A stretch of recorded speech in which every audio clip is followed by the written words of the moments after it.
भारत की आज़ादी की कहानी केवल 1947 की तारीख तक सीमित नहीं है, बल्कि ये सदियों के संघर्ष, बलिदान और जागरूकता की कहानी है।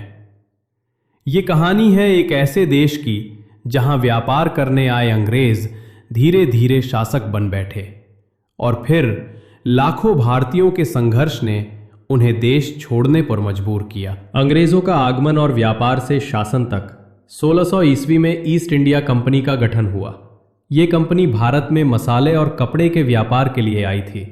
शुरू में उन्होंने सूरत और मद्रास जैसे बंदरगाहों पर फैक्ट्रियां, गोदाम बनाई, लेकिन धीरे धीरे अंग्रेज सिर्फ व्यापारी नहीं रहे, बल्कि राजनीति और सत्ता में भी दखल देने लगे।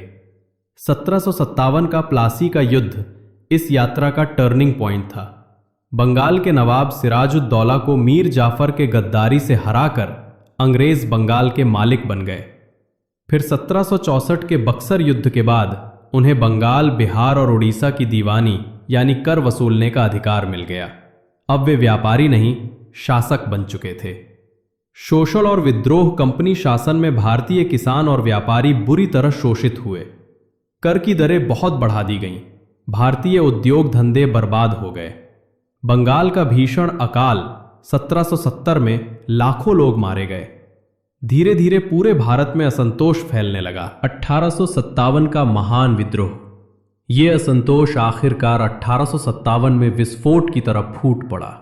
इसे भारत का प्रथम स्वतंत्रता संग्राम कहा जाता है।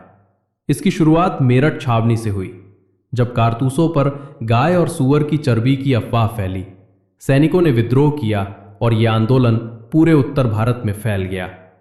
दिल्ली में बहादुर शाह जफर को प्रतीकात्मक सम्राट बनाया गया।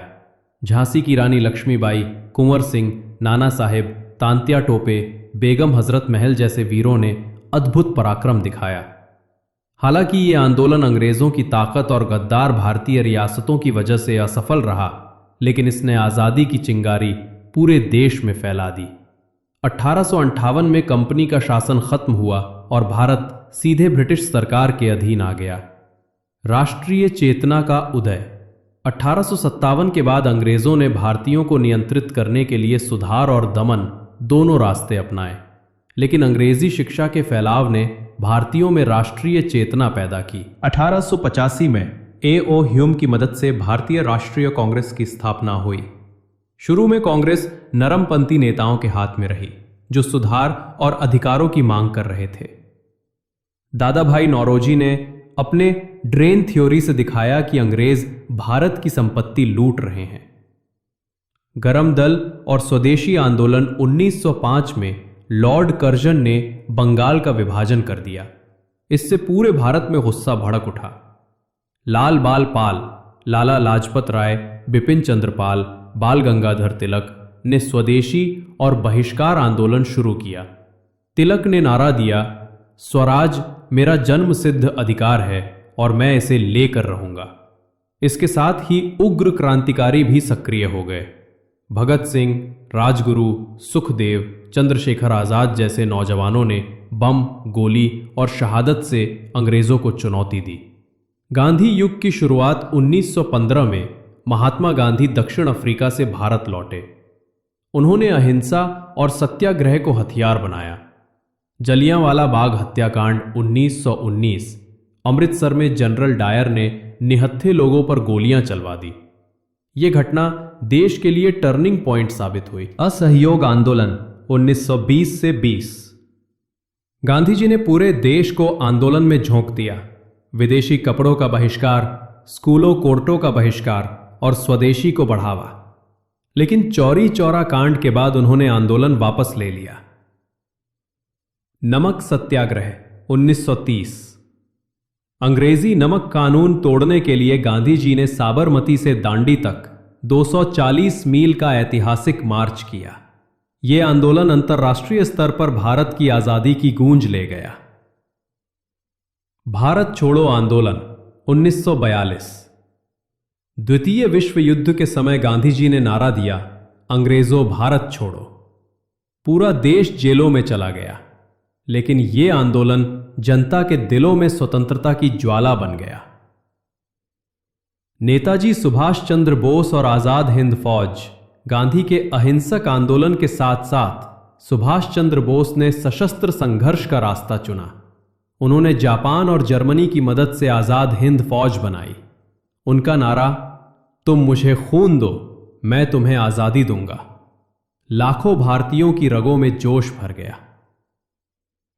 आजादी की ओर कदम। 1945 में द्वितीय विश्व युद्ध खत्म हुआ। ब्रिटेन आर्थिक रूप से कमजोर हो गया।